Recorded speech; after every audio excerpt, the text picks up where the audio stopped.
All right, so we have the north node in the fifth house and the south node in the 11th house. And so this is an interesting placement. As you guys already probably know, I see the nodes as an axis of energy. And so here, and of course where the south node is, that's where we put our energy indirectly.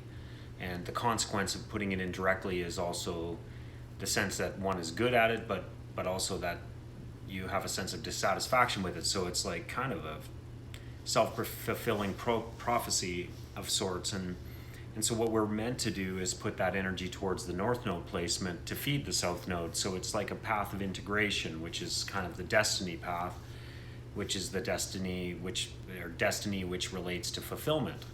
And so the energy, so the south node energy is in the 11th house, and so that's Aquarius's house. And so here,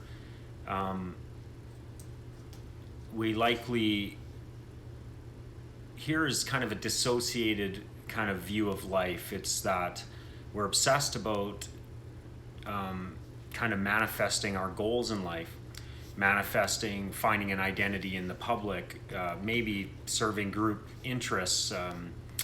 Maybe we're constantly trying to find our place in groups, or maybe we live solely in the group dynamic, Facebook, these places where the group thought and the group mind is actually overturning individual identity. And so that's what we're talking about in the fifth house. The fifth house is individual identity and performance, and the hero's kind of journey, so to speak.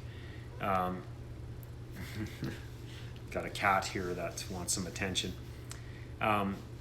So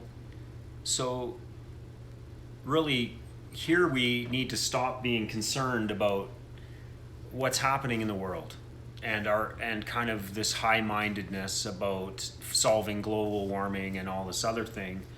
And it's not that those issues are not important, but they're not important in as much as it is that we embody, so the fifth house Leo energy, which is that we have to do something about it.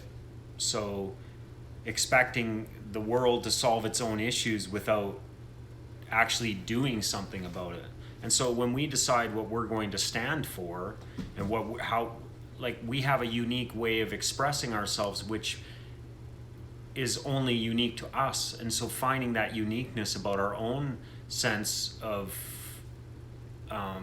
power and our own heroic actions might actually lead us to the place of solving some of the world's problems, except we might expect that the world solves its own problems without us having to make a stand.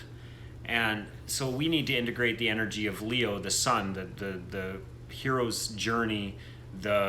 We need to learn how to express ourselves in such a way that we might be in confrontation with the world's view of things. We might have a unique way of doing things that might solve some of the world's problems, or we might need to learn how to embody our own voice in order to achieve our goals in life. Whereas we might just constantly be in the spiral of thinking that some other system of thought will solve our problems for us. That group thought might deliver us and save us from this idea that we actually have to become our own solar flare, we might have to find our own heart to bring to the world, and we might actually have to make a stand for something that that defies what society thinks. And a great example of this for me is Jordan Peterson. Eventually something in society might annoy you so much that you finally take the stage in your life. And that's what this is about. Take the stage in your own life. Use the knowledge you've acquired of the world and how it operates, and then bring your own distinct message, your own distinct stand for what you think needs to be expressed on your own stage, instead of just using all the isms of what's happening in the world to support you, maybe you actually have to take the stage and